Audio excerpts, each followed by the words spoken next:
Serpent Sting was the first sting that a hunter would learn. It was a dot that functioned like all other dots and would do damage every 3 seconds. Like all vanilla spells, it had ranks and would do more damage depending on the rank. It wasn't used very often outside of leveling because bosses had a debuff limit in vanilla, and it was not recommended to use this mediocre dot in one of the slots. In PvP it was used a bit more often but competed with Viper Sting, which we will look at next. Viper Sting applied a poisonous sting that drained 4% mana over 8 seconds. It only had one rank. It was a poison debuff and therefore a shaman, druid or paladin could cleanse it.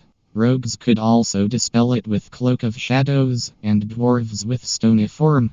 It was never used in PvE, but in PvP it was quite good for neutralizing a caster.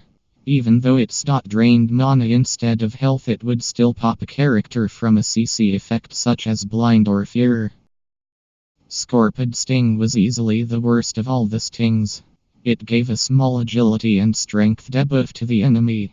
Since only one sting could be used at a time, this one was barely ever used.